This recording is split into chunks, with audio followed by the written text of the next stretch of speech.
الحمد لله نحمده ونستعينه ونستغفره ونؤمن به ونتوكل عليه ونعوذ بالله من شرور أنفسنا ومن سيئات أعمالنا من يهده الله فلا مضل له ومن يضلله فلا هادي له ونشهد أن لا إله إلا الله وحده لا شريك له ونشهد أن سيدنا ومولانا محمدا عبده ورسوله صلى الله تعالى على خير خلقه محمد وعلى آله وأصحابه ومن تبعهم بإحسان إلى يوم القيامة أما بعد فأعوذ بالله من الشيطان الرجيم بسم الله الرحمن الرحيم فما كان جواب قومه إلا أن قالوا اقتلوه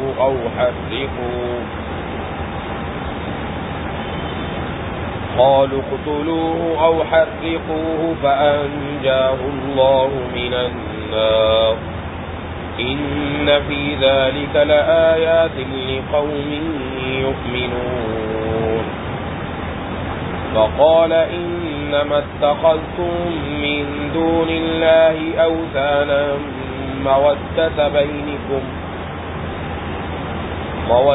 بينكم في الحياة الدنيا ثم يوم القيامة يكفر بعضكم ببعض ويلعن بعضكم بعضا ومأواكم النار وما لكم من ناصرين صدق الله العظيم.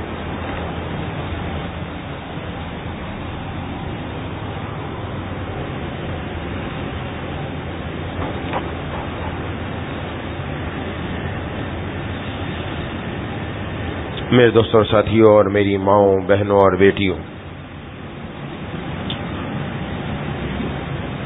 سورۃ العنکبوت کی چند آیتیں تلاوت کی ہیں. اس میں اللہ تبارک و تعالی نے حضرت ابراہیم علیہ السلام کے واقعے کی طرف مختصر اشارہ فرمایا. فما كان جواب قومه الا ان قالوا اقتلوه او حرقوه. حضرت ابراہیم علیہ السلام کی قوم کا جواب اس کے سوا کچھ نہیں تھا. انہوں نے کہا اس کو قتل کر ڈالو یا اس کو جلا دو. فانجاه الله من النار.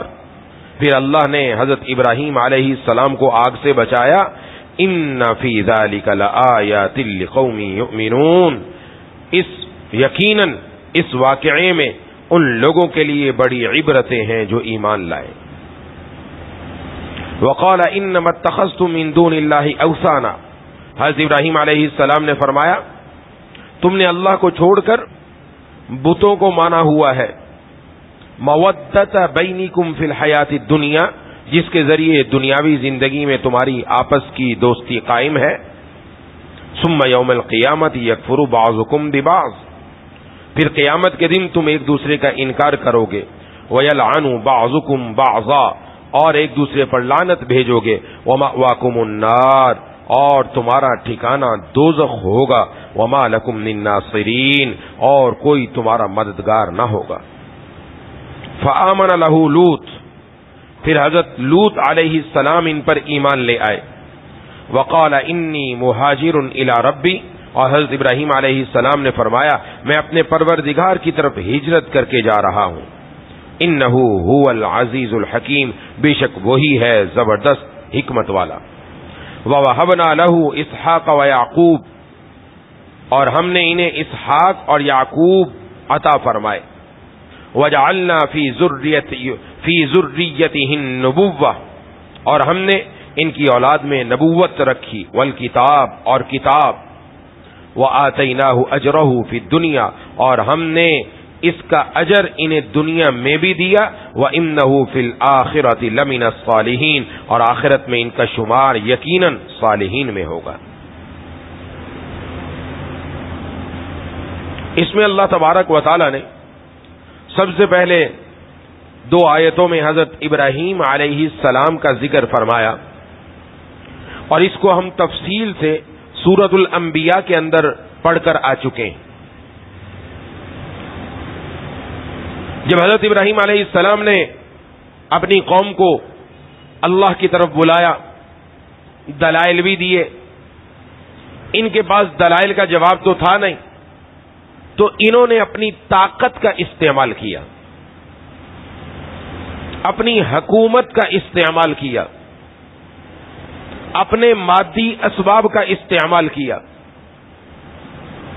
جب باطل کے پاس جواب نہیں ہوتا تو وہ اپنی طاقت استعمال کرتا ہے۔ آج بھی ایسا ہے، جہاں جہاں کسی کے پاس جواب نہیں تھا انہوں نے مسلمانوں پر اپنی طاقتیں استعمال کی۔ طاقت استعمال کرو، لیکن اللہ اللہ ہے۔ یہاں بڑی اہم بات ہے سمجھنے کی، طاقتیں ان کے پاس تھیں، حکومتیں ان کے پاس تھیں، سب وسائل ان کے تھے، پورا علاقہ کافروں کا تھا، اور انہوں نے کہا حضرت ابراہیم علیہ السلام اکیلے ہیں، ان کی مدد کے لیے کسی نے نہیں آنا، نہ ان کے پیچھے کوئی کھڑا ہے، لہذا اب اس کا کیا کرنا ہے؟ کہا قتل کر دو، قتل کر دو، کوئی پوچھنے والا نہیں، یا کیا کرو، یا جلا دو، یہ 2 کاموں میں سے ایک کام کرو۔ آپس میں مشورہ ہوا، پورا واقعہ معلوم ہے۔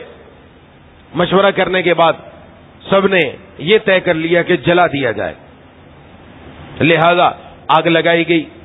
آگ بڑی زبردست قسم کی انہوں نے لگائی،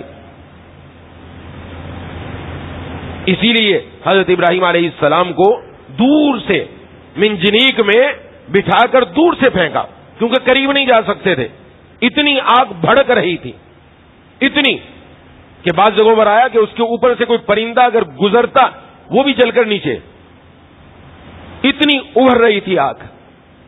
انہوں نے اپنی طرف سے پورا انتظام کیا، اللہ تبارک و تعالی نے دکھا دیا تمہاری طاقتیں، تمہاری حکومتیں، تمہارا سب مشینریاں ایک طرف، اور ہم اگر کسی کو بچانے پر آ جائیں تو موت کے نقشے میں بھی بچا لیتے ہیں، موت کے نقشے میں بھی بچا لیتے ہیں۔ لہذا اللہ تبارک و تعالی نے اس آگ کو کہا کہ اے آگ ٹھنڈی ہو جا، اور ٹھنڈی بھی ایسی نہ ہونا کہ میرے خلیل کو تکلیف ہو جائے، سلامہ، ٹھنڈی بھی ایسی ہو سلامتی والی اور آرام دہ ہو جا کہ خلیل اندر آئے تو ان کو کسی قسم کی تکلیف نہیں ہونی چاہیے۔ اور صرف ایسا نہیں کہ یہ چھپا ہوا کوئی واقعہ تھا، پوری دنیا اس وقت وہ لوگ کفر جو وہاں موجود تھا وہ دیکھتا رہ گیا، ان کی آنکھیں دیکھتی رہ گئیں، اور سب کے سامنے اللہ تبارک و تعالی نے حضرت ابراہیم علیہ السلام کو اس آگ میں بھی بچا لیا۔ اس لیے کیا فرمایا اس میں، ان فی ذلک لآیات لقوم یؤمنون، ان باتوں کے اندر، ان واقعات کے اندر ایمان لانے والوں کے لیے بڑی نصیحت ہے، عبرت ہے۔ جس کا اللہ کی ذات پر یقین ہو تو پھر وہ کسی سے ڈرتا نہیں ہے، جس مومن کے دل میں اللہ کی ذات پر یقین ہو وہ بزدل نہیں ہوتا، وہ قوموں سے ڈرتا نہیں ہے، وہ غیروں سے ڈرتا نہیں ہے۔ کیوں؟ اس لیے کہ اس کے دل میں اللہ کی محبت ہوتی ہے۔ یہ اللہ تبارک و تعالی نے قرآن کریم میں مسلمانوں کو حوصلہ دیا ہے۔ آج ہم قرآن سے دور ہو گئے، اس لیے حوصلہ ہار گئے۔ کتنے نوجوان، کتنے لوگ حوصلہ ہار کر گھروں میں بیٹھے ہیں، کچھ نہیں ہو سکتا، ہاتھ پر ہاتھ دھر کر بیٹھ گئے۔ قرآن نے ہمت بندھائی ہے، حوصلہ بڑھایا ہے، کھڑا کیا ہے کہ تم کون ہو، تم ایمان والے ہو، اور تمہارے اوپر اللہ کی دوستی کا ہاتھ ہے، اللہ تمہارے ساتھ ہے۔ تم نے کبھی سوچا کہ تمہارا تعلق کس سے ہے؟ تمہارا تعلق کس سے ہے؟ کس پر تم ایمان لائے؟ کس کے ساتھ تم نے اپنا معاہدہ کیا؟ کس کے اوپر ایمان لا کر کس کے ساتھ تم نے اپنی جان کا سودا کیا؟ وہ اللہ تبارک و تعالیٰ کی ذات ہے، اور وہ ذات جس طرح وہاں قادر تھی آج بھی اللہ اسی طرح قادر ہے، آج بھی اللہ اسی طرح قادر ہے، بشرطے کہ بندہ اللہ پر یقین رکھنے والا۔ وَأَنْتُمُ الْأَعْلَوْنَ، تم ہی ہمیشہ کامیاب ہوگے، تم ہی ہمیشہ غالب ہوگے سب کے اوپر اگر تم اللہ کی ذات پر یقین رکھنے والے ہو۔ آج یہی یقین ہمارا کم ہو گیا، اللہ کی ذات سے اٹھ گئے۔ کوئی مسئلہ پیش آئے تو کہاں جاتے ہیں؟ رب کے در پر آتے ہیں، اللہ کے سامنے آتے ہیں، یا غیروں کے سامنے بھاگ پڑتے ہیں؟ مسئلہ آ گیا، عورت و مرد فوراً کسی مولوی صاحب کے پاس بھاگے، کچھ نہ کچھ ہو گیا میرے بیٹے کو، کچھ نہ کچھ میرے بیٹے پر کسی نے کرا دیا۔ ابھی پیدا ہوا مہینے 2 مہینے 4 مہینے کا، آج کل بیمار زیادہ رہتا ہے، کسی نے کچھ کرا دیا۔ کسی نے کیا کرانا ہے؟ شوہر کی نوکری نہیں لگ رہی، سب کچھ کر لیا، کچھ بھی نہیں ہو رہا، کسی نے کچھ کرا دیا ہے۔ اللہ کی ذات سے یقین اٹھا، غیروں کے ہم حوالے ہوئے تو آج سارے معاملات ہمارے ہاتھ سے نکل گئے۔ اس لیے اس میں بتایا گیا، یہ میں پہلے عرض کرتا رہا ہوں کہ قرآن کریم کتاب ہدایت ہے، کتاب ہدایت ہے، ہدایت دینے والی کتاب ہے، حکایت اور کہانیوں اور قصوں کی کتاب نہیں ہے۔ اس کے ذریعے ہمیں سمجھایا جا رہا ہے، ہمیں تو حوصلہ رکھنا چاہیے، ہمارا تو اللہ کی ذات پر ایمان ہے، اللہ تبارک و تعالی کی ذات پر ایمان لائے تو اب حوصلہ بھی تو بڑا ہونا چاہیے نا۔ گھبرا کیوں رہے ہیں؟ رب کے ساتھ تعلق مضبوط کرتے چلے جاؤ، رب کے ساتھ جڑتے چلے جاؤ، دیکھو اللہ تبارک و تعالی کہاں سے کہاں تک پہنچا دیتے ہیں۔ حوصلہ نہیں ہارنا، حوصلہ نہیں ہارنا، حوصلہ نہیں ہارنا۔ اس لیے ہمارے حضرت والا نور اللہ مرکز فرماتے کہ مسلمان مایوس ہو تو ہو کیوں؟ مایوس تو وہ ہو جس کا اللہ نہ ہو، جس کا اللہ ہے وہ مایوس کیوں ہو رہا ہے؟ وہ تو اللہ سے تعلق جوڑو نا۔ کمی ہمارے اندر ہے، وہ کمی پوری کر دے، پھر دیکھیں رب تعالیٰ کی عنایات ہی عنایات، رب تعالیٰ کی طرف سے رحمتیں ہی رحمتیں، اللہ کی طرف سے کرم نوازیاں ہی کرم نوازیاں، اور مہربانیاں ہی مہربانیاں ہیں۔ اور جنہوں نے جوڑا اللہ نے دکھایا، اللہ تبارک و تعالیٰ نے ان کو دکھایا۔ جنہوں نے اللہ تبارک و تعالیٰ سے مضبوط تعلق جوڑا، حضرات صحابہ کرام رضوان اللہ مجمعین کی زندگی سے لے کر آگے تک سب کو دیکھو، سب اولیاء اللہ، سب جن جن کا تعلق تھا وہ کسی سے مروب نہیں ہوئے، کسی سے نہیں ڈرے، حق بات ڈنکے کی چوٹ پر سب کے سامنے کہی، اور اللہ ہی سے مانگا جب کوئی مسئلہ پیش آ گیا، جب بھی کوئی پریشانی آئی رب کے در پر آئے، اللہ کے سامنے آ کر مانگتے رہے، اللہ تعالیٰ نے کام بنا دیا۔ آج یقین اٹھ گیا، دعا مانگتے ہیں تو ہمیں دعا میں یقین نہیں ہوتا، تو ایک فارمیلٹی پوری ہوتی ہے بس کہ بھائی ٹھیک ہے دعا ہے، ربنا آتنا فی الدنیا حسنہ وفی الآخرۃ حسنہ وقنا عذاب النار، ختم، چلو چھٹی بات، چل جاؤ گھر۔ یہ مانگا کیا؟ کس سے مانگا؟ کس کے سامنے بیٹھے ہیں؟ ہمیں پتہ ہی نہیں ہے۔ ابھی اللہ تبارک و تعالی، اللہ تبارک و تعالی مالک الملک احکم الحاکمین، جس نے پوری دنیا کو سب کچھ عطا فرمایا، اس کے سامنے ہم نے ہاتھ اٹھائے ہیں، اور اس کے سامنے ہاتھ اٹھا کر ہم اس سے مانگ رہے ہیں، اور وہ قادر ہے جو ہم مانگ رہے ہیں وہ عطا فرما دے۔ ہمارا یقین نہیں تو پھر وہ چیز ملتی بھی نہیں، تو چیز ملتی بھی نہیں۔ یہ کچھ عرصہ پہلے کا واقعہ ہے، غالباً عراق کے اندر تھا، بغداد کے کسی نوجوان نے اپنا واقعہ لکھا تھا کہ میں چھوٹا بچہ تھا جب میری والدہ کے دل میں یہ تھا کہ میرا بیٹا پائلٹ بنے، اس لیے اس نے میری کاپی پر، جب میں پڑھتا تھا اسکول میں تو میری کاپی پر جو میرا نام تھا اس کے آگے عربی کے اندر لکھ دیا یہ پائلٹ بنے گا، کہ میں اس کو دیکھتا تھا، پڑھتا رہا۔ جب بڑا ہوا تو میری ماں نے مجھے بتایا کہ میں تیرے پائلٹ بننے کی خواب کیوں دیکھتی ہوں؟ میں اس لیے دیکھتی ہوں تو پائلٹ بنے تو تو مجھے اپنے ساتھ لے جا کر اللہ تعالیٰ کے گھر کی زیارت کروائے اور حج کروائے۔ یہ ماں کی نیت۔ آج ماں کی نیت کچھ اور ہی ہوتی ہے، میرا بیٹا بڑا بنے گا، عہدے پر جائے گا۔ کیوں بنے گا؟ اس لیے کہ میرے خواب پورے ہوں۔ ہم نے خواب دیکھے، پتہ نہیں کون سے خواب دیکھ لیے، خواب دیکھے میرا گھر ایسا ہونا چاہیے، میرا گھر ایسا ہو۔ یہ بعض ماں باپ بھی ایسے ہیں، جی ہم تو ہماری تو بچپن میں خواہشات ہی پوری نہیں ہوئی، ہم اپنے بچے کی ہر خواہش پوری کریں گے۔ تو کیا آپ کو روٹی نہیں ملی؟ آپ کے ابا نے، اماں نے آپ کی خبر گیری نہیں کری؟ کبھی بھوکے رہ گئے؟ سب کچھ تو کیا، لیکن نہیں جی ہماری خواہشیں پوری نہیں ہوئی، اب ہمارے دل کی آرزو، ہماری اولاد کی کوئی آرزو ایسی نہ ہو جو پوری نہ ہو، لہذا کیا یہ آرزو، دکان، مکان، زمینیں، پلاٹ، بنگلے، گاڑیاں، موبائل، لیپ ٹاپ، یہ دیتے رہو۔ یہ آگے عرض کروں گا کہ انبیاء علیہ السلام کیوں ہجرت کرنے پر مجبور ہوئے، وجہ کیا تھی؟ آج ہمارے ہاں یہ مسئلہ ہے۔ اور جنہوں نے اللہ تبارک و تعالیٰ پر اپنے آپ کو فدا کیا تو اللہ نے کیا دکھایا؟ تو بہرحال تو کہتے میں پڑھتا رہا ایک دن پائلٹ بھی بن گیا. اور جس دن وہ اپنی ماں کی دعا کا صلہ دیکھ رہا تھا اس دن اس نے لکھا کہ آج الحمدللہ میں حجاج کی فلائٹ اپنی حکومت کی طرف سے حجاج کی حاجیوں کی فلائٹ لے کر مکہ شریف جا رہا ہوں اور اس کے اندر میری ماں بھی بیٹھی ہوئی ہے, دونوں جا کر حج کریں گے انشاءاللہ. دعا کب کی تھی اور کہاں جا کر نتیجہ نکلا؟ ہم تو دعا کرتے ہیں کہ ادھر دعا کی ادھر وہی آ جانی چاہیے, نعوذ باللہ, ادھر کام بن جانا چاہیے. بڑا عرصہ ہو گیا دعا مانگتے ہوئے, کچھ ہو ہی نہیں رہا. ہو کیوں نہیں رہا؟ اگر یقین سے دعا مانگ رہے ہیں اللہ ضرور قبول فرما رہے ہیں. یہی تو مسئلہ ہے ہمارا, یقین نہیں ہے نا, یقین نہیں ہے. یقین ہو رب کی ذات پر, پھر دیکھیں اللہ تبارک و تعالیٰ کہاں سے کہاں تک پہنچاتے ہیں. اور اب تعالیٰ نے پھر ہمیشہ ان کو غالب ہی رکھا کہ اللہ تبارک و تعالیٰ مسلمانوں کو غلبہ عطا فرماتے رہے جب تک ان کا اللہ تعالیٰ کی ذات پر یقین رہا. اور آج ہماری کیفیت سب کے سامنے, گھر گھر کے اندر مسائل ہیں, پریشانی ہے, رزق کے اعتبار سے ہر اعتبار سے ہم پریشان ہیں, اور ان پریشانیوں میں بھی رب کے دربار نہیں آ رہے. اب تو آنا چاہیے رب کے در پر. اب تو آ کر رب سے مانگیں 2 رکعت نفل نماز حاجت کی, 1000 وظیفہ پوچھ لیں گے, وظیفہ وظیفہ وظیفہ وظیفہ کوئی بتا دو. اور سب سے بڑھ کر وظیفہ محبوب کبریا خاتم الانبیاء سرکار دو عالم صلی اللہ علیہ وسلم نے جو عطا فرمایا, جو اللہ نے دیا, آپ صلی اللہ علیہ وسلم کو وہ وظیفہ کرنے کے لیے تیار نہیں. وہ کہہ دیا, آپ نے فرمایا, حدیث شریف میں ہے, اللہ تبارک و تعالیٰ فرماتے جو بندہ یہ 2 رکعت نماز حاجت نفل کی نیت سے 2 رکعت نفل نماز حاجت کی نیت سے پڑھ کر مجھ سے جو دعا مانگے گا میں اس کی دعا ضرور قبول کروں گا, اس کی دعا قبول ہو جائے گی. حدیث کا مفہوم ہے.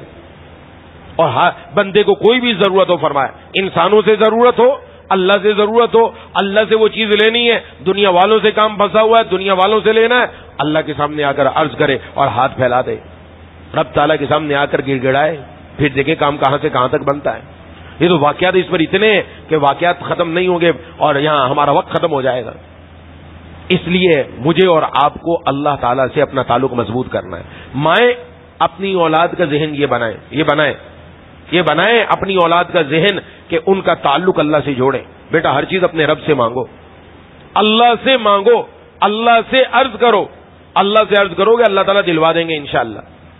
اللہ تبارک و تعالیٰ کام بنا دیں گے, رب تعالیٰ کی کرم نوازی ہو جائے گی, مہربانی ہو جائے گی. بعض مائیں ایسی ہیں جو اب بھی آج بھی, اور پہلے والی تو اکثر تھی, جو اپنی اولاد کے دل میں اللہ تعالیٰ کی محبت, رسول اللہ صلی اللہ علیہ وسلم کی محبت, اللہ کی ذات پر اعتماد اور یقین اور اللہ سے مانگنا سکھایا کرتی تھی. مانگو, سیکھو, اور اللہ دیتے تھے. اور آج یہ یقین ختم ہوتا چلا جا رہا ہے. اس کے آگے ارشاد فرمایا وقالا, اور حضرت ابراہیم علیہ السلام نے فرمایا کہ تم اللہ کے سوا جن بتوں کو معبود بنا رہے ہو اس کا نتیجہ کیا نکلے گا؟ یہ نتیجہ اس کا تو بہت برا ہے. قیامت والے دن تمہارا ٹھکانہ دوزخ ہوگا. تم یہ کیوں بتوں کو اللہ کے سوا پکار رہے ہو؟ مودۃ بینکم فی الحیات الدنیا, دنیا کی زندگی میں جو تمہاری دوستیاں ہیں نا, ان کی وجہ سے تم نے اللہ کو چھوڑ کر بتوں کو معبود بنا رکھا ہے. بڑی اہم بات ہے. اور پھر دنیا میں تو ایک دوسرے کے دوستوں, ثم یوم القیامت یکفر بعضکم ببعض, قیامت کے دن تم ایک دوسرے کا انکار, نہ صرف انکار کرو گے جو آپس میں دوستیاں کرتے تھے, اور وَيَلْعَنُ بَعْضُكُمْ بَعْضًا, ایک دوسرے پر لعنت بھی کرو گے. کہ انسان دنیا کے اندر گمراہ کیوں ہوتا ہے؟ دوستی کی وجہ سے. دوست ہے, سنگت ہے, ماحول ہے, گھر والے ہیں, خاندان والے ہیں, دوست و احباب ہیں, اس کی وجہ سے وہ اللہ کی نافرمانی کر رہا ہے. شادیاں کیوں غیروں کے طریقے پر ہو رہی ہیں, محبوب کبریا خاتم الانبیاء سرکار دو عالم صلی اللہ علیہ وسلم کے طریقے پر نہیں ہو رہی. اس لیے نہیں ہو رہی, لوگ کیا کہیں گے؟ ہے دوست و احباب کی شادی میری ان کی ایسی ہوئی. یہ نوجوان ایک دوسرے کو دیکھتے ہیں نا جن کے ساتھ دوستی ہیں, فلاں دوست کی شادی تو ایسی ہوئی, میری بھی ایسی ہوگی. کس طریقے پر چل رہا ہے؟ غلط دوست کے طریقے پر چل رہا ہے.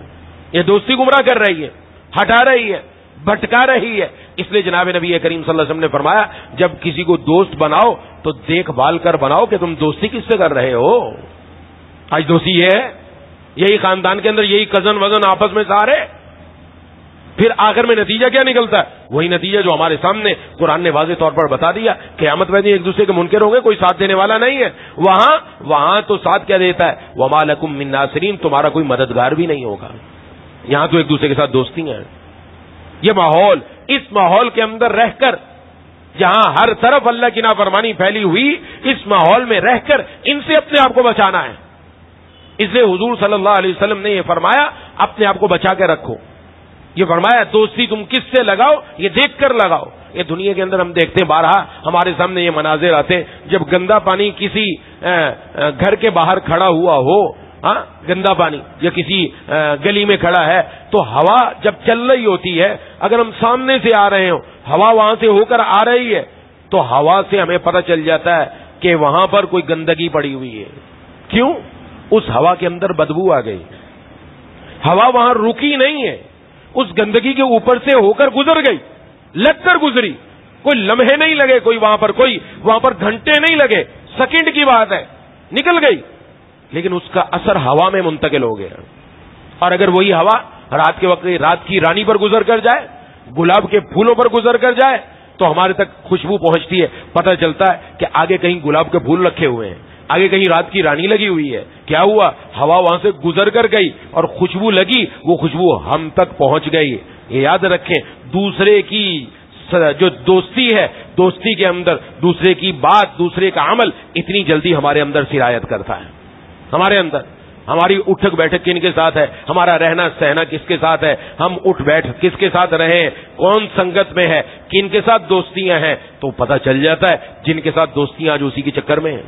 کتنے ایسے لڑکے، کتنے ایسے نوجوان بچے، کتنی ایسی نوجوان بچیاں، انہوں نے اپنی جو دوستی رکھی، وہ دوستی ایسے لوگوں سے تھی جو نعوذ باللہ مسلمان ہی نہیں تھے. یہ میں اس کو اس لیے بتا رہا ہوں، میرے پاس واقعات ہیں.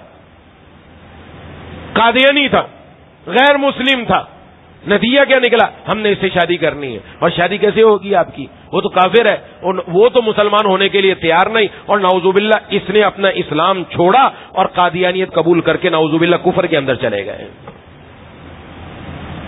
یہ کوئی معمولی باتیں نہیں، آج یہی ہو رہا ہے. دوستی سنگت سب کہاں لے کر جا رہی ہے؟ کیا ہو رہا ہے؟ مسلمانوں کا بچہ ہے، دین پر چلنے والا، یہ ایک دم بدل گیا. یہ اٹھنا بیٹھنا کس کے ساتھ ہو گیا اس کا؟ اور کر کیا رہا ہے؟ 10 محرم کو کیا ہوتا ہے؟ 9 محرم کو کیا ہوتا ہے؟ ڈھول بجانے والے کون لوگ ہوتے ہیں؟ کبھی غور کیا ہے؟ وہ ہمارے بچے ہیں، ہمارے علاقے کے رہنے والے ہیں. ہو کیا گیا ان کو؟ یہ ایک دم بدل کیوں گئے؟ ان کا اٹھنا بیٹھنا غیروں کے ساتھ ہے. ان کا اٹھنا بیٹھنا کن کے ساتھ ہے؟ ہاتھوں میں انہوں نے کالے دھاگے پہن رکھے. ان کی زندگیاں کسی اور کے نہج پر، طریقے پر چل رہی ہیں. یہ پیدا کس کے گھر میں ہوئے ہیں؟ ایک نام ان کا کیسا ہے؟ کیا حضور صلی اللہ علیہ وسلم کا طریقہ پتہ نہیں ہے؟ کیا آپ صلی اللہ علیہ وسلم نے یہ زندگی کیسے گزاری، آپ صلی اللہ علیہ وسلم کا مبارک طریقہ ان کے سامنے نہیں ہے؟ لیکن یہ بدل کیوں رہے ہیں؟ کیونکہ ان کا اٹھنا بیٹھنا، ان کی دوستیاں سارا سال ایسے لڑکوں کے ساتھ ہے جو یہ کام کرتے ہیں، اور یہ بھی وہیں جا کر وہی کام کر رہے ہیں. نہ نماز کا پتہ ہے، نہ روزے کا پتہ ہے، نہ مسجد کا پتہ ہے، نہ اخلاق کا پتہ ہے، نہ آداب کا پتہ ہے، نہ زبان سے پتہ ہے کہ گالی نکالنی کہ نہیں نکالنی، نہ ماں باپ کے ادب کا پتہ ہے، نہ بڑوں کے ساتھ بات کرنے کا ان کو پتہ ہے کس انداز میں بات ہوگی. یہ اپنے من کے اندر نکل رہا ہے. اور نکل کیوں رہا ہے؟ یہی وہ وجہ ہے قیامت والے دن پھر جا کر کوئی کسی کا ساتھ دینے والا نہیں، بلکہ ایک دوسرے پر لعنت کرے گا انسان جا کر. یہ یاد رکھنی چاہیے بات. یہ تو تازہ مثال ہے ہمارے سامنے، آپ دیکھ لیجئے گا. یہ ہر سال میں عرض کرتا رہتا ہوں کہ خدا کے لیے آپ کو اللہ تبارک و تعالی نے عقیدہ دیا، آپ کو حضرات صحابہ کرام رضوان اللہ مجمعین دیے. حضرات صحابہ کرام رضوان اللہ مجمعین، جناب نبی کریم صلی اللہ علیہ وسلم جیسی پیاری شخصیت عطا فرمائی. آپ نے کیا کیا؟ حضرت حمزہ رضی اللہ تعالی عنہ سب سے زیادہ مظلومانہ شہادت ہے، ٹکڑے ٹکڑے کر دیے گئے آپ کے جسم کے، اور جسم کے اندر سے کلیجہ نکال کر خاتون نے چبایا بھی، وہ کام کیا. لیکن آپ صلی اللہ علیہ وسلم نے کیا کیا؟ آپ کی زندگی میں ہوا نا یہ سب کچھ، آپ نے کیا کیا؟ آپ نے کیا دکھایا؟ اور یہ حضرت حسین رضی اللہ تعالیٰ عنہ عین میدان جنگ کے موقع پر نماز چھوڑنا گوارا نہ کی، نماز چھوڑنا گوارا نہ کی. جتنے حضرات تھے نمازوں کے پابند تھے، اور یہاں نماز کا نام ہی نہیں. گھوٹے لگوا لو، گھوٹا لگائے گا یہ ساری رات، یہ حلیم بنائے گا، ساری رات بنائے گا، اس کو عبادت سمجھ رہا ہے. مسجد میں آنا، نماز فجر ادا کرنا، نہیں یہ اس کے بس کی بات نہیں ہے. یہ سوال ہوگا مرتے ہی سب سے پہلا سوال یہ نماز کے بارے میں ہے. نماز کہاں گئی تمہاری؟ یہ گھوٹے لگانے کے بارے میں سوال نہیں ہونا. یاد رکھیں، یہ صاف بات عرض کر رہا ہوں میں آج ہم کس طرف چلے جا رہے ہیں؟ ہماری زندگی کس رخ پر ہے؟ ہم نے کہاں جانا ہے؟ کن کے نام لینا ہے؟ کن کے نام لیوا؟ جناب نبی کریم صلی اللہ علیہ وسلم کے نام لیوا، حضرات صحابہ کرام رضوان اللہ مجمعین کے نام لیوا، وہ ہستیاں، وہ شخصیات، کیا کیا پیاری شخصیات ہے کہ جن کے ساتھ تعلق جڑ جائے زندگی بدل جائے۔ ہم زندگی بدلنے کے لیے تیار نہیں، خدا کے لیے سوچیں۔ یہ قرآن نے واضح کر دیا، واضح ہے قرآن میں، یہ دوستیاں تمہاری یہ تمہارے اللہ سے دور کر رہی ہیں، اللہ سے دور کر رہی ہیں۔ اور اس لیے جناب نبی کریم صلی اللہ علیہ وسلم نے اس بات کی طرف بڑی توجہ دلائی ہے کہ اپنا دیکھو دوستی کس کے ساتھ ہو رہی ہے، کس کے ساتھ اٹھ بیٹھ رہے ہو۔ کیا آج کل اٹھنا بیٹھنا اچھے لوگوں کے ساتھ ہے یا برے لوگوں کے ساتھ؟ جو بچہ شرابی لوگوں کے ساتھ بیٹھتا ہو تو ہم کیا سمجھیں گے؟ یہ شرابی ہے۔ کوئی اپنی بیٹی کا رشتہ اس سے کرنے کے لیے تیار ہوگا؟ پتہ چل جائے یہ فلاں محفل میں جا کر بیٹھتا ہے، وہ لاکھ کہتے کہ میں نہیں پیتا، لیکن تیرا بیٹھنا اٹھنا انہی لوگوں کے ساتھ ہے، لگتا ہے تجھے بھی اس کی لت لگی پڑی ہے۔ کوئی نہیں دیتا، کوئی دینے کے لیے تیار نہیں ہوتا۔ یہ سمجھنا چاہیے، ہم خود یہ فیصلے کرتے ہیں کہ جو جہاں جا کر بیٹھتا ہے ویسا ہی ہوتا ہے۔ اللہ کی طرف سے یہ فیصلہ ہے جہاں بیٹھو گے پھر آگے معاملہ ویسا ہی ہونا ہے۔ جناب نبی کریم صلی اللہ علیہ وسلم نے حدیث شریف میں ارشاد فرمایا، بخاری شریف کی حدیث ہے، ایک مجلس تھی، دین کی بات ہو رہی تھی، وہاں بہت سارے لوگ بیٹھے ہوئے تھے، ایک شخص آ کر بیٹھا، اس کے اندر یہ سب لوگ بیٹھے ہوئے دین کی بات سن رہے تھے، طویل حدیث ہے۔ اور جب یہ ختم ہوئی فرشتے اللہ تعالیٰ کے پاس گئے، اللہ تعالیٰ نے فرمایا اللہ زیادہ جانتے، یہ بھی حدیث میں اللہ زیادہ جانتے ہیں۔ اللہ نے فرشتوں سے پوچھا میرے بندے کیا مانگ رہے تھے؟ عرض کیا جنت مانگ رہے تھے۔ کہ جنت دیکھی؟ کہ نہیں دیکھی۔ فرمایا اگر دیکھ لیتے کہ اور مانگتے؟ کہ کس سے پناہ مانگ رہے تھے؟ یا اللہ جہنم سے پناہ مانگ رہے تھے۔ فرمایا جہنم دیکھی؟ کہ نہیں دیکھی۔ کہ دیکھ لیتے کہ اور پناہ مانگتے۔ فرمایا گواہ رہو میں نے ان سب کو وہ چیز عطا کر دی جو انہوں نے مانگی، اور جس سے پناہ مانگی میں نے اس سے ان سب کو پناہ عطا فرما دی۔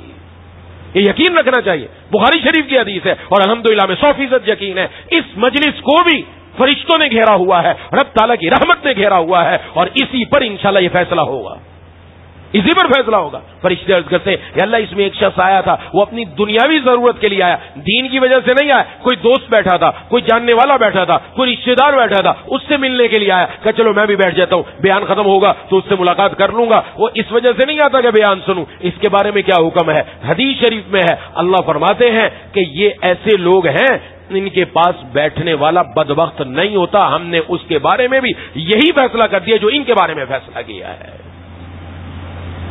یہ ساری چیزیں موجود ہیں ہمارے سامنے، تو پھر آج ہم نے اپنے بچوں کو کیوں آزاد چھوڑ رکھا ہے؟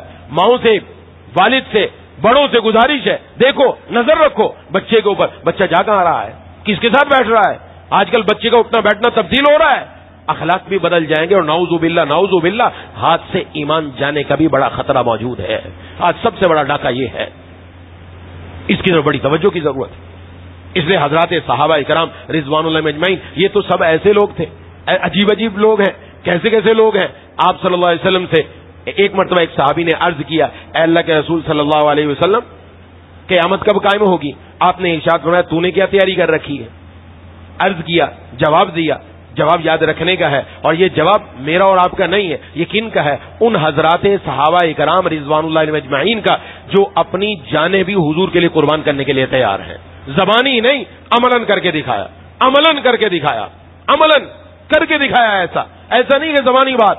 آپ صلی اللہ علیہ وسلم وضو فرما رہے ہیں، احادیث میں بخاری شریف میں کتنی احادیث ہیں، آپ صلی اللہ علیہ وسلم کا وضو مبارک کا پانی زمین پر نہیں گرتا، بلکہ آپ صلی اللہ علیہ وسلم کے سامنے صحابہ کرام ہیں، کہا کہ ایسے ہیں کہ آپس میں لڑائی ہو جائے اس بات پر۔ کس بات پر؟ کہ حضور کا جو پانی نکل رہا ہے چہرہ انور کو لگ کر آپ کے منہ مبارک سے، آپ کے ہاتھ مبارک سے، یہ لینے کے لیے آپس میں لڑائی ہو جائے۔ نیچے حضرات صحابہ کرام کے ہاتھ ہیں، اور جو پانی آتا ہے ہاتھوں میں لے کر اپنے جسم پر، اپنے چہرے پر مل رہے ہیں۔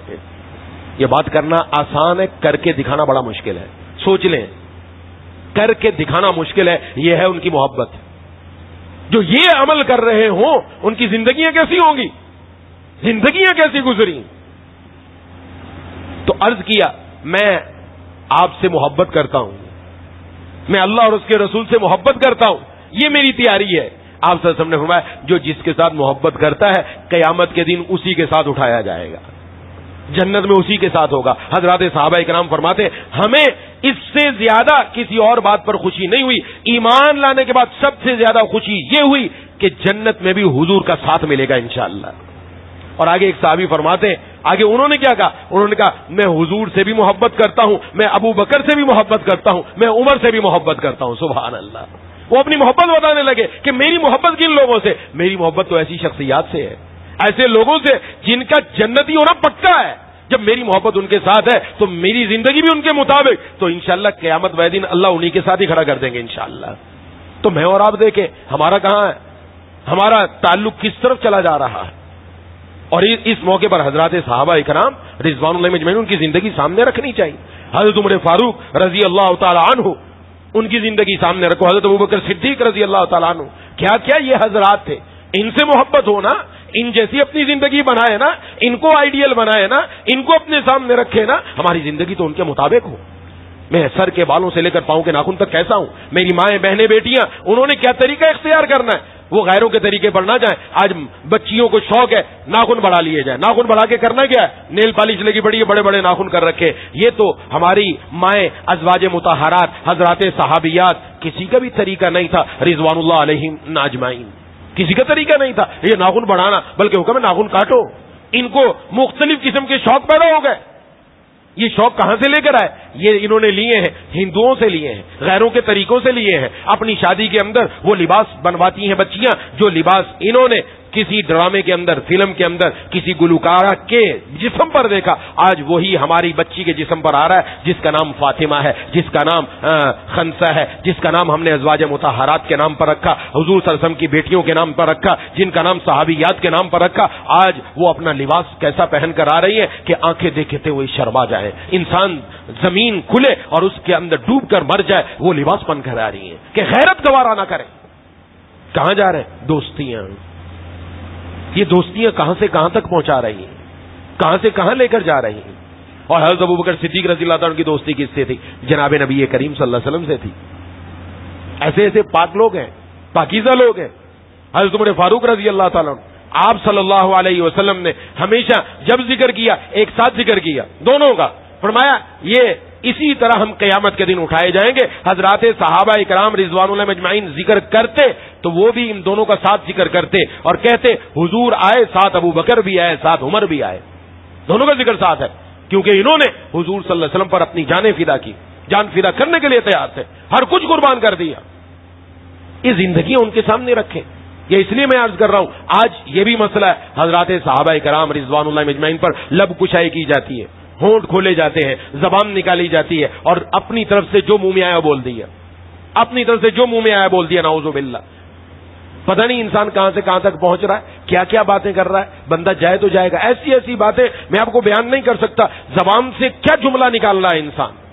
کیونکہ سوال آ رہے ہیں نا، پوچھ رہے ہیں اس کا حکم کیا ہے، اب کیا کریں، اب کیا کریں. آپ نے زبان سے جملہ نکالا تو نکالا کیوں؟ یہ ہستیاں وہ ہیں جن پر بات کرنے کی اجازت نہیں ہے. یہ قرآنی شخصیات ہیں، ان کو قرآن سے پڑھا جائے، قرآن سے پڑھا جائے. قرآن سے پڑھیں گے تو پتہ چلے گا یہ کیا. ہم اپنی دوستی ان کے ساتھ رکھیں، ان حضرات کی زندگیوں کو پڑھیں. پڑھنا ہے ناول نہ پڑھیں، آپ اپنے ڈائجسٹ نہ پڑھیں. ماؤں بہنوں سے عرض ہے ڈائجسٹ کے اوپر وقت نہ لگائیں. آپ نے پڑھنا ہے محبوب کبریا خاتم الانبیاء سرکار دو عالم صلی اللہ علیہ وسلم کی سیرت پڑھو، پڑھ لو. حضرت ابوبکر صدیق رضی اللہ عنہ کو پڑھو، حضرت عمر فاروق رضی اللہ تعالیٰ عنہ کو پڑھو. بچوں سے بھی گزارش ہے، ہاں کسی بلاگر کو دیکھ کر اپنا وقت برباد نہ کرو. کچھ نہیں ملنا، کچھ نہیں ملنا دنیا کے اندر سوائے ذلت کے اور کچھ نہیں رکھا. یہ حضرات انبیاء علیہم السلام جن کو ہجرت کرنی پڑی، حضرت ابراہیم علیہ السلام کو بھی ہجرت کرنی پڑی، گئے. آپ صلی اللہ علیہ وسلم کو بھی ہجرت کرنی پڑی. سب انبیاء کو آپ دیکھتے چلے جائیں، وہ اپنی جگہ سے گئے. کیوں گئے؟ وجہ کیا تھی؟ آپس کے اندر معاملات کیوں نہیں بنے؟ کہ دنیا کا معاملہ تھا، معاشی مسئلہ تھا، تو معاشی اعتبار سے پریشانی تھی؟ نہیں، کوئی پریشانی نہیں تھی. وہ تو معیشت کے اعتبار سے آگے سے کہہ رہے تھے آپ کو اگر پیسہ چاہیے پیسہ دینے کے لیے ہم تیار ہیں، لیکن آپ یہ نبوت کا دعویٰ چھوڑ دو. ان کو صرف مسئلہ یہ تھا کہ دین سے مسئلہ تھا، کلمے سے مسئلہ تھا کہ یہ انبیاء علیہم السلام اللہ کے کلمے کو بلند کرنا چاہتے تھے. وہ کہتے ہی نہیں، اس کلمے کو بلند نہ کرو، اس کو نیچا ہی رکھو. وہ اس کی حفاظت چاہتے تھے، وہ اس کی اشاعت چاہتے تھے، وہ دوسروں تک پہنچانا چاہتے تھے، وہ دین کی دعوت دینا چاہتے تھے، وہ دین کی تبلیغ کرنا چاہتے تھے، وہ دوسروں تک اللہ کی بات پہنچانا چاہتے تھے. یہ اصل رکاوٹ تھی جو درمیان میں آئی، یہ رکاوٹ تھی. اور آج معاملہ کہاں ہے؟ آج ہماری حالت کیا ہے؟ ہجرت ہو رہی ہے، ہجرت کر رہا ہے، باہر ملک جا رہا ہے پیسے کی خاطر، پیسہ پیسہ پیسہ. اسی کے اوپر زندگیاں لگا دی. اگر وہاں پیسے کی بات ہوتی تو میدان بدر قائم نہیں ہوتا, حنین قائم نہیں ہوتا, احد قائم نہیں ہوتا. یہ سب کیوں قائم ہوئے؟ اسی دین کی وجہ سے قائم ہوئے. آپ صلی اللہ علیہ وسلم زخمی ہو گئے. کس لیے؟ اس دین کے لیے اللہ تعالیٰ نے دکھا دیا میرا دین اتنا قیمتی ہے, میرا دین اتنا بڑا ہے, اتنی عظمت والا ہے کہ اس پر وقت کے انبیاء کے سردار اور میرے محبوب جناب نبی کریم صلی اللہ علیہ وسلم کا خون بہانا گوارا ہے, لیکن دین پر آنچ آنا گوارا نہیں ہے. یہاں تک دکھایا ہے. تو آج ہم اپنی زندگیوں کو غور کر لیں. حضرت عمر فاروق رضی اللہ تعالیٰ عنہ, بیت المقدس فتح ہوا, فلسطین. آپ صلی اللہ علیہ وسلم کے صحابہ کرام لشکر لے کر گئے ہوئے تھے. حضرت عمر فاروق رضی اللہ تعالیٰ عنہ امیر المؤمنین ہے, خلیفۃ المسلمین ہے. تو حضرت عمر فاروق رضی اللہ تعالیٰ عنہ کو پیغام بھیجا کہ یہاں کی جو فلسطین کی انتظامیہ ہے یہ کہہ رہی ہے کہ خلیفۃ المسلمین کو بلاؤ تو ہم چابیاں حوالے کر دیں گے, ہم صلح کرتے ہیں تم سے, لیکن ان کا آنا شرط ہے. خلیفۃ المسلمین کو بلاؤ, چابیاں ان کو دیں گے ہم بیت المقدس کی. تو پیغام بھیجا حضرت عمر فاروق رضی اللہ تعالیٰ عنہ کے پاس. حضرت عمر فاروق رضی اللہ تعالیٰ عنہ نے پیغام پڑھا, اس کے بعد تیاری کی اور اپنے پیچھے حضرت علی رضی اللہ تعالیٰ عنہ کو نائب بنا کر آپ فلسطین کی طرف تشریف لے گئے. واقعہ بڑا طویل ہے, جو بات میں بتانا چاہتا ہوں اس کی طرف آ رہا ہوں. جب وہاں پہنچے تو حضرت عمر فاروق رضی اللہ تعالیٰ عنہ کا جو لباس تھا یہ پراگندہ ہو گیا. ظاہر اتنا لمبا سفر کر کے آئے, سواری بھی پراگندہ ہے, خود بھی جسم کے اوپر جو کپڑے ہیں یہ بھی مٹی سے ہٹے ہوئے. تو وہاں حضرات صحابہ کرام رضوان اللہ اجمعین جو موجود تھے انہوں نے عرض کیا امیر المؤمنین ان لوگوں نے آپ کو بلایا ہے, آپ خلیفۃ المسلمین ہیں, سواری بھی بدل لیجئے, کپڑے بھی بدل لیجئے. سواری بھی عمدہ ہمارے پاس موجود ہے, یہ لیجئے, اور آپ کپڑے بھی بدل لیجئے تاکہ ان کے سامنے بات کریں تو ان کے سامنے بات کا پتہ چلے کہ وقت کے امیر المؤمنین خلیفۃ المسلمین آئے. حضرت عمر فاروق رضی اللہ تعالیٰ عنہ نے عجیب جواب دیا, اور یہ مشہور ہے حضرت عمر فاروق رضی اللہ تعالیٰ عنہ کا. فرمایا اعزنا اللہ الاسلام, اللہ تبارک و تعالیٰ نے ہمیں اسلام کے ذریعے عزت دی ہے. اگر ہم عزت ان چیزوں میں ڈھونڈنا شروع کر دیں جو اسلام کے علاوہ ہے تو اللہ ہمیں ذلیل کر کے رکھ دیں گے. انہی کپڑوں میں چلے گئے, انہوں نے وہی چابیاں حوالے کر دیں. اور آج بھی بہت سارے لوگ یہ کہتے ہیں جی میں کہیں بھی جاتا ہوں میری ڈیل تب تک نہیں ہوتی جب تک میری گاڑی اچھی نہ ہو اور میرے کپڑے اچھے نہ ہوں. ڈیل نہیں ہوتی. پیسہ کس پر خرچ کیا جا رہا ہے؟ اپنی تنخواہیں اپنے جسم پر خرچ ہو رہی ہیں, اور اسلام اور ایمان اس کی عزت ہی نہیں ہے. یہ سوال آنا شروع ہو گئے کہ میں نوکری کے لیے جانا چاہتا ہوں, کیا میں داڑھی کٹوا لوں؟ کیونکہ ان کی شرط ہے کہ داڑھی کٹوا کر آؤ گے تو نوکری ملے گی ورنہ نہیں ملے گی. ایک دن وہ بھی نعوذ باللہ آئے, اب تو ہے قادیانی یہ کہتے ہیں, ان کی طرف سے پیشکش جب ہوتی ہے تو یہی پیشکش ہوتی ہے ایمان چھوڑ کر آؤ گے تو پھر ہم سب کچھ دینے کے لیے تیار ہیں. اور بھی کئی لوگ ایسے. تو حضرت عمر فاروق رضی اللہ عنہ نے یہ فرمایا, اور فاروق لقب ایسے تھوڑی مل گیا. حضرت عمر فاروق رضی اللہ عنہ نے اسلام لائے, جناب نبی کریم صلی اللہ علیہ وسلم سے آ کر عرض کیا کہ ہم حق پر نہیں ہیں. آپ نے فرمایا حق پر ہے, کیا آپ نبی برحق نہیں؟ فرمایا نبی برحق ہے. فرمایا چھپ کر کیوں عبادت کر رہے ہیں, بیت اللہ میں عبادت کیوں نہیں کرتے؟ آپ نے فرمایا اے عمر تیری قوم عبادت نہیں کرنے دیتی. قریش سے تھے نا, بنو عدی سے تھے حضرت عمر فاروق رضی اللہ تعالیٰ عنہ. تو فرمایا آج وہیں عبادت ہوگی, آج بیت اللہ میں عبادت ہوگی. اور اس لیے حضرت عمر فاروق رضی اللہ عنہ کو مراد رسول بھی کہا جاتا ہے. مراد رسول کیوں کہا جاتا ہے؟ آپ صلی اللہ علیہ وسلم نے دعا مانگی, یہ ان کی خصوصیت ہے, یا اللہ 2 عمروں میں سے جو عمر آپ کو زیادہ محبوب ہے اس کے ذریعے اسلام کو عزت عطا فرما دیجیے. 2 عمروں میں سے جو عمر آپ کو محبوب ہے اس کے ذریعے آپ اسلام کو عزت عطا فرما دیجیے. 2 عمر کون تھے؟ ابو جہل کا نام بھی عمر تھا اور حضرت عمر فاروق رضی اللہ تعالیٰ عنہ کا بھی تھا. اللہ تعالیٰ نے یہ دعا حضرت عمر فاروق رضی اللہ تعالیٰ عنہ کے حق میں قبول فرمائی. مراد رسول ہے. آج وہی ہوگی. اور کس طرح گئے صحابہ کرام رضوان اجمعین کی 2 قطاریں بنی. ایک قطار کے سامنے کون ہے؟ حضرت حمزہ رضی اللہ تعالیٰ عنہ. ایک قطار کے سامنے کون ہے؟ حضرت عمر فاروق رضی اللہ تعالیٰ عنہ, اور درمیان میں جناب نبی کریم صلی اللہ علیہ وسلم. اس طرح لے کر گئے اور کہا بیت اللہ میں ہوگی, اور وہاں جا کر سب کے سامنے علی اعلان نماز ادا کی. تو حضرات صحابہ کرام فرماتے ہیں کہ اس دن جتنی افسردگی ہم نے مشرکین کے چہرے پر دیکھی کسی دن نہیں دیکھی، سب کے چہرے ڈوب گئے. اس دن ان کا نام پڑا، لقب پڑا فاروق، حق کو باطل کے درمیان فرق کرنے والا. ان کے قصے پڑھیں، ان کو پڑھیں، ان کی زندگیاں کیسے گزری ہیں. کیا اللہ تبارک و تعالیٰ نے ان کے دلوں میں ایمان اور حق عطا فرمایا تھا. جناب نبی کریم صلی اللہ علیہ وسلم نے ارشاد فرمایا کہ پہلے دور کے اندر لوگ ہوا کرتے تھے جن کو الہام ہوا کرتا تھا. میری جو امت ہے اس میں صاحب الہام حضرت عمر فاروق رضی اللہ تعالیٰ عنہ، صاحب الہام جس کے دل پر اللہ حق کو نازل فرما دے. حق بات نازل ہو گئی، بس اسی کو لے کر کھڑے ہو گئے، وہی بتائی، وہی دوسروں کو سمجھائی. اور آپ کے دور میں ہی اسلام بہت پھیلا، دور دور تک پھیلا. 22.5 لاکھ مربع میل پر اسلامی حکومت قائم کی. یہ سب کچھ کیا تھا؟ یہ حضور صلی اللہ علیہ وسلم اور اللہ تبارک و تعالی سے سچی محبت ان حضرات نے کی. انتم الاعلون، تم ہی غالب رہو گے اگر تم سچے مومن ہو. ان کو پڑھنا چاہیے. اس لیے یہ عرض ہے محرم کے اندر خاص طور پر حضرات صحابہ کرام رضوان اللہ تعالی مجمعین کے بارے میں مختلف جگہوں سے مختلف باتیں آنا شروع ہو جاتی. اس میں ہمیں اپنی زبان نہیں استعمال کرنی. ہمارے سامنے کیا ہونا چاہیے؟ رب کا قرآن ہونا چاہیے. یہ قرآنی شخصیات ہے. قرآن سے دیکھو قرآن نے کیا فیصلہ کیا. قرآن نے فیصلہ کیا رضی اللہ عنہم ورضوا عنہ، اللہ ان سے راضی ہے، یہ اللہ سے راضی ہے.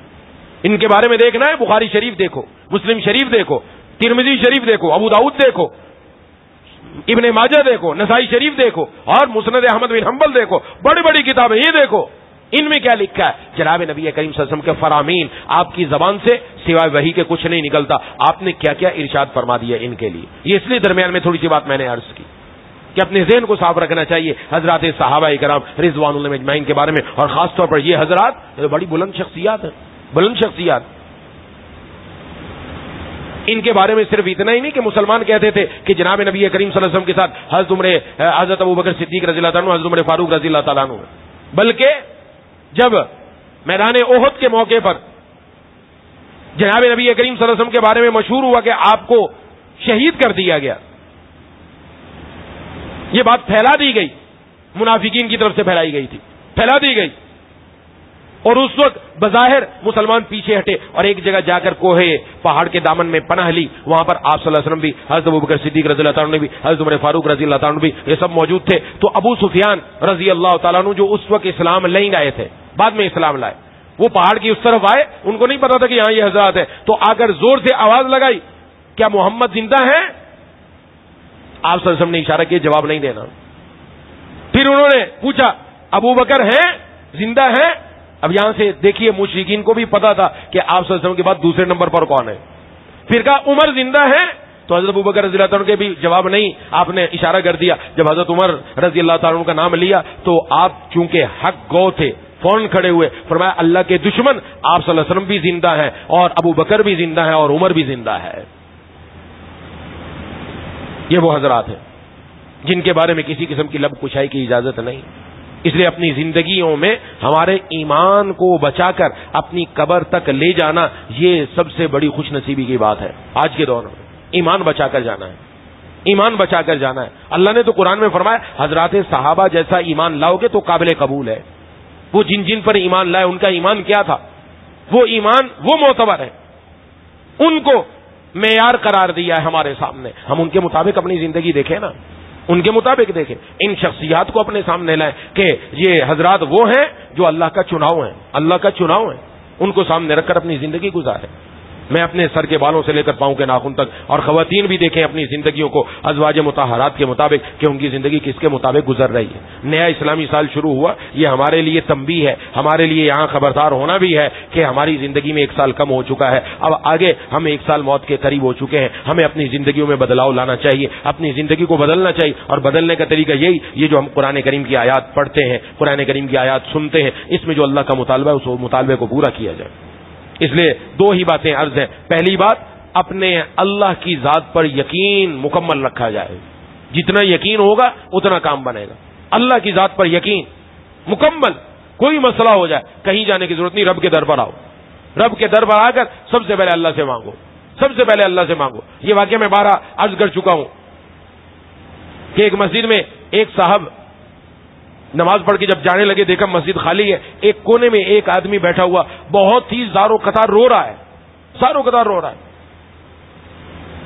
کہا کہ میں دیکھ کر ٹھٹک گیا، دل میں آیا کہ شاید اس آدمی کو کوئی پریشانی ہے، میں رک جاتا ہوں اور جب یہ دعا کر کے فارغ ہوگا تو پوچھ لوں گا کہ اگر میں آپ کے کام آ سکتا ہوں تو مجھے بتائیں، میں آپ کی مدد کر دوں، کوئی بھی جو ضرورت ہو. کہ بہت دیر تک روتا رہا وہ آدمی، اور رونے کے بعد وہ اپنی دعائیں ختم کی اور دعا ختم کر کے جب جانے لگا تو میں ملا، مصافحہ کیا اور اس سے کہا کہ بھئی آپ کو دیکھ کر لگتا ہے کہ شاید کوئی پریشانی ہے. کہاں پریشانی تو ہے. کہا پھر اگر میں تیار ہوں مدد کرنے کے لیے، آپ فرمائیں تو میں آپ کے ساتھ تعاون کر سکتا ہوں، آپ بتائیں کس قسم کی پریشانی ہے. تو اس آدمی نے اس کا ہاتھ پکڑا اور مسجد سے باہر لے گیا، اور سامنے ایک بہت بڑی بلڈنگ تھی، نیچے بڑی بڑی گاڑیاں کھڑی تھیں. کہا یہ بلڈنگ میری ہے، یہ ساری بلڈنگ میری ہے، یہ گاڑیاں یہ بھی میری ہیں، میرے پاس مال کی کمی نہیں ہے. غالباً اس نے اپنے بھتیجے کا بتایا، بیٹا بھی نہیں، بھتیجا، میرا بھتیجا بیمار ہے، ہسپتال کے اندر آئی سی یو میں داخل ہے. یہ سب کچھ جو کچھ میرے پاس موجود ہے یہ کام نہیں کر سکتا جب تک رب کی طرف سے حکم نہ ہو جائے. اس لیے پہلے میں یہاں آیا، رب کے در پر آ کر میں نے اللہ سے آہوزاری کی، یا اللہ آپ کام بنا دیجئے، آپ شفا عطا فرما دیجئے، کیونکہ یہ پیسے سے صحت نہیں مل سکتی، یہ ان چیزوں سے صحت نہیں مل سکتی، میرے پاس کمی کسی چیز کی نہیں، میں رب سے مانگنے کے لیے آیا تھا. میرے اللہ آپ حکم فرمائیں گے تو سب کچھ ٹھیک ہو جائے گا. اب مانگ کر اب وہاں جا رہا ہوں. اصل یہ ہے کوئی پریشانی آئے، کوئی تکلیف آئے، کوئی مسئلہ ہے، رب کی در پر آئے نا پہلے آ کر. موقع ہے نفل نماز پڑھنے کا کہ جن اوقات میں نفل پڑھنا منع نہیں ہے، 2 اوقات میں نفل پڑھنا منع ہے. عصر کے بعد نفل نہیں پڑھ سکتے مغرب تک. فجر کا وقت شروع ہو جائے تو فجر کی وقت ختم ہونے تک یعنی سورج نکلنے تک نفل نہیں پڑھ سکتے ہم. اس کے علاوہ اور کوئی وقت ہے اس میں نفل پڑھ لیں اور پڑھ کر اللہ تعالیٰ سے عرض کرتے ہیں یا اللہ یہ مسئلہ آپ حل فرما دیجئے، یا اللہ اس کے لیے میں اب یہ سبب اختیار کرنے لگا ہوں، اس سبب کے اندر آپ ہی تاثیر رکھ دیجئے اور میرا کام بن جائے. مانگے نا، مانگ کر پھر سبب کی طرف جائے نا، پھر جائے، پھر دیکھیں گے رب تعالیٰ کہاں سے کہاں تک پہنچاتے ہیں. ہم یہ والا جو ہے نا اصل جو سبب ہے، اصل جو مانگنا ہے، اس کو کبھی اختیار کرتے ہیں سب سے آخر میں، سب سے آخر میں. سب سے پہلے اپنے بازوؤں پر بھروسہ، اپنے پیسے کے اوپر ناز، اپنی دنیا کے اندر تعلقات پر ناز کہ میں تو یوں کر لوں گا اور میں تو یہ کر لوں گا اور میں تو فلاں کو کہہ دوں گا. اور جب سب کی طرف سے کچھ نہیں ہوتا نا، اور ڈاکٹر بھی کہہ دیتے ہیں کہ اب دعا کرو، اب بھاگتا ہے. اب نہیں بھاگنا، آنا پہلے تھا، یہاں پر پہلے آنا تھا، سب سے پہلے یہاں آنا تھا، اور یہاں آ کر سب سے پہلے اللہ سے عرض کر کے پھر جانا تھا. یہ ہماری غلطی ہے، یہ ہماری کوتاہی ہے، یقین نہیں. اس لیے پہلی چیز وہ جو پورا یقین جو ہونا چاہیے اللہ کی ذات پر، وہ والا دل میں آ جائے. وہ یقین کبھی کبھی اس کے اوپر مٹی آ جاتی ہے. مٹی، اس کی مثال ایسے ہی ہے جیسے گھر میں کسی کا انتقال ہو گیا، والد کا انتقال ہو گیا، تو رات کو اکیلا کوئی بھی اس کمرے میں جس میں میت رکھی ہوئی ہے سونے کے لیے تیار نہیں ہوتا. دل میں ایک ڈر ہے، حالانکہ پتہ ہے یہ انسان انتقال کر چکا، کوئی بات نہیں اگر میں یہاں لیٹ جاؤں تو کچھ نہیں ہوگا، لیکن اس کو ڈر ہے پتہ نہیں اٹھ کے مجھے نہیں پکڑ لے. یہ ڈر ہے، فطرتاً ہے یہ ڈر. حالانکہ حقیقت کیا ہے؟ وہ کچھ نہیں کرے گا. حقیقت یہی ہے، یہ حقیقت ہے. لیکن ہمارا خوف اتنا غالب آتا ہے وہ حقیقت چھپ جاتی ہے. سب کو پتا ہے یہ دنیا سے چلا گیا، اب نہیں واپس آ سکتا، چلا گیا پکا ہے. صبح جنازہ پڑھنا ہے، دفن کر کے آتے ہیں، لیکن رات کوئی ٹھہرنے کے لیے تیار نہیں. یہ ہمیں پتا ہے اللہ کی ذات کا، اللہ قادر ہے ہر قسم کا، اللہ تبارک و تعالی ہر چیز پر قادر ہے، ہر چیز آسان ہے. لیکن یہ دنیا میں رہ کر نا دل پر غبار آ جاتا ہے، وہ حقیقت چھپ جاتی ہے، اندر غبار آ جاتا ہے. یہ دنیا کی رعنائیاں، خوش نمائیاں، ہاں یہ سب کچھ ہمارے اوپر آ جاتی ہیں. یہ دنیا کی عیش و عشرت، یہ دنیا کی چمک، یہ ہمارے اوپر اتنی آتی ہے، وہ حقیقت چھپ جاتی ہے، غالب مغلوب ہو جاتی ہے اور دنیا غالب ہو جاتی ہے. اسی کو اتارنا ہے. یہ دنیا اوپر سے اتر جائے، دل کی آنکھ کھل جائے، پتہ چل جائے گا حقیقت کیا ہے، پتہ چل جائے گا حقیقت کیا ہے.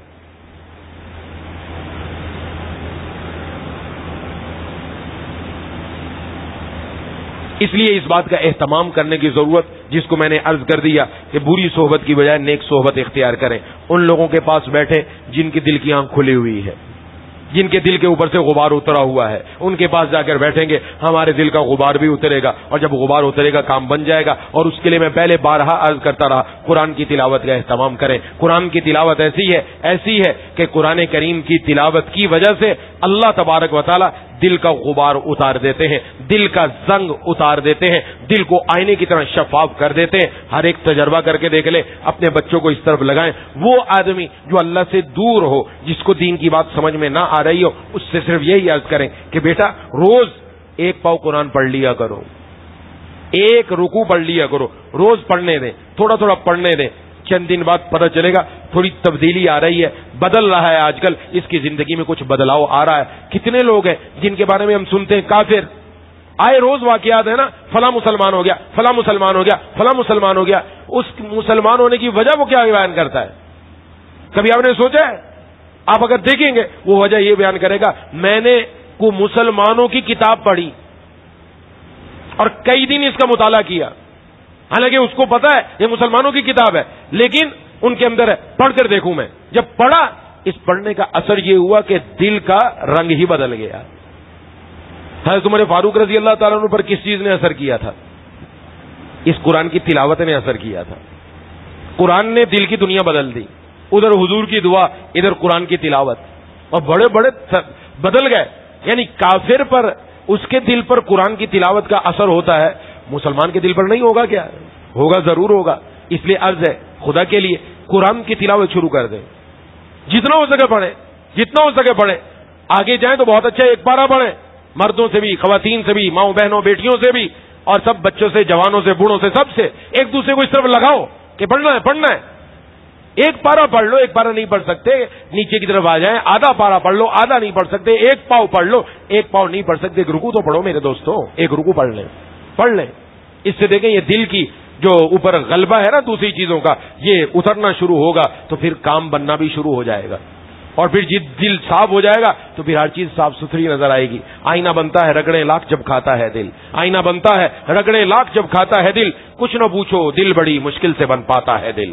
یہ دل ایسے نہیں بنتا، کچھ اس کے لیے محنت، کچھ اس کے لیے مشقت کرنے کی ضرورت ہے. آئینہ بن جائے گا، سب چیز صاف صاف نظر آنا شروع ہو جائے گی، دنیا کی حقیقت کھل جائے گی. یہ پیسہ، یہ دولت، یہ مال، یہ جس کے پیچھے ہم بھاگ رہے ہیں، اپنی ساری زندگی لگا رہے ہیں، اس کی کوئی حقیقت نہیں. اصل یہ کہ ہم اللہ کو راضی کر لیں، اللہ کے پاس جانا ہے، وہاں جا کر یہی کام آنا ہے، اس کے اوپر عمل ہو جائے، زندگی بدل جائے گی انشاءاللہ. دعا ہے کہ اللہ تعالیٰ مجھے اور آپ کو ان باتوں پر عمل کرنے کی توفیق عطا فرمائے. وآخر دعوانا الحمدللہ رب العالمین.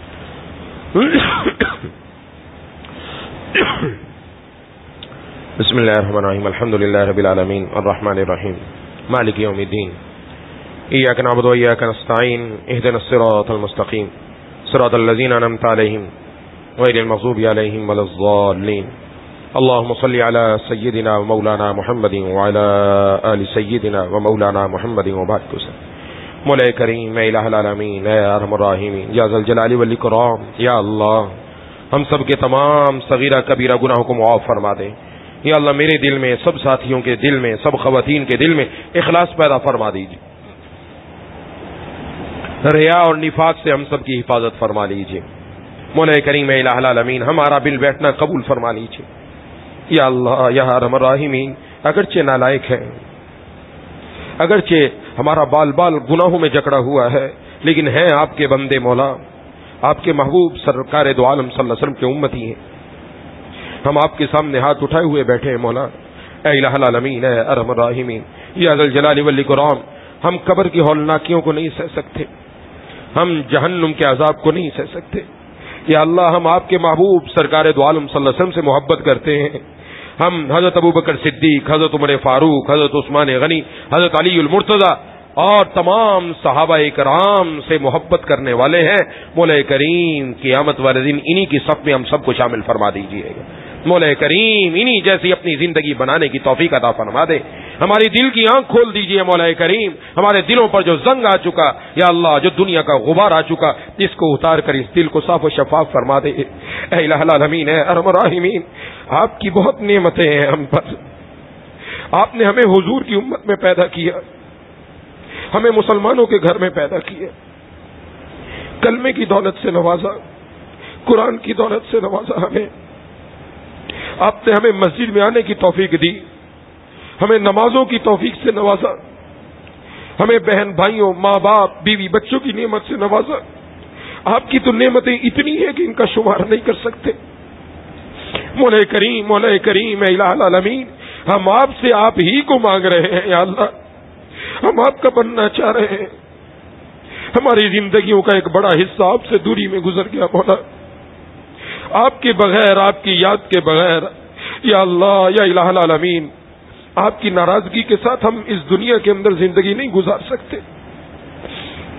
مولا کریم اے الہ العالمین اے ارحم الراحمین، آپ نے خود دوستی کا ہاتھ بڑھایا اپنے بندوں کی طرف، ہم اسی دوستی کے ہاتھ جو بڑھایا ہوا ہے اسی کو پکڑنا چاہتے ہیں مولا، تاکہ ہم آپ کی ہو جائیں مولا۔ اے الہ العالمین، آپ نے قرآن میں بڑا حوصلہ دیا، ہم پھر بھی ہمت ہارنے والے ہیں، ہم ہمت چور ہیں، ہم اپنی ہمت استعمال نہیں کرتے۔ اے الہ العالمین اے ارحم الراحمین یا ذا الجلال والاکرام، جیسا آپ چاہتے ہیں ویسا ہم سب کو بنا دیجیے، ہماری سیرت اور صورت کو اپنے پیار کے قابل بنا دیجیے۔ اے اللہ آپ ہمارے ہو جائیے، یا اللہ آپ ہمارے ہو جائیے، یا اللہ آپ ہمارے ہو جائیے۔ یا الہ العالمین یا ارحم الراحمین، آپ کی دوستی، آپ کی معیت، آپ کا ساتھ جن شرائط پر ایک مسلمان کو ملتا ہے، وہ والی چیزیں، وہ والی صفات ہمارے اندر پیدا فرما دیجیے۔ ہر نافرمانی سے ہماری حفاظت فرما دے یا اللہ، ہمیں قرآن کی تلاوت کا شوق پیدا فرما دے، ہم تیرے قرآن کی تلاوت کرنے والے بن جائیں، ہمیں نمازوں کا ذوق پیدا کر دے، کوئی نماز ہماری قضا نہ ہو یا اللہ، ہمیں پورے کے پورے دین پر چلنے کی یا اللہ دل کے اندر محبت پیدا فرما دے، طلب پیدا فرما دے، جیسے ایک پیاسے کو پانی کی طلب ہوتی ہے، اس سے کہیں بڑھ کر ہمیں دین کی طلب عطا فرما دے مولا۔ آپ نے اپنے پیاروں کو جو سمندر کے سمندر اپنی محبت کے دے دیے، سمندر کے سمندر دے دیے مولا کریم، ان کی دنیا کی زندگی بھی جنت میں تھی، ان کی دنیا کی زندگی بھی ایسی تھی کہ ان کو جنت کے مزے آ رہے تھے۔ مولا الہ العالمین، ہمیں بھی ایسی زندگی نصیب فرما دے، ہمیں بھی ایسی زندگی نصیب فرما دے۔ ہر وہ چیز، ہر وہ کام، ہر وہ عمل، ہر وہ کھیل، ہر وہ دنیا کی کوئی بھی چیز ہو جو ہمیں آپ سے دور کرنے والی ہے، اس سے ہماری جان چھڑوا دیجیے یا اللہ، اس سے ہماری جان چھڑوا دیجیے یا اللہ، ہمیں جذب فرما لیجیے، جذب فرما لے۔ آپ نے اعلان کیا ہے کہ میں جس کو چاہتا ہوں اپنی طرف جذب کر لیتا ہوں، ہمیں جذب فرما لے مولا یا اللہ، ہمیں جذب فرما لیجیے مولا کریم الہ العالمین ارحم الراحمین یا ذا الجلال والاکرام، اس دل کو آپ کے بغیر تسلی نہیں ہوتی۔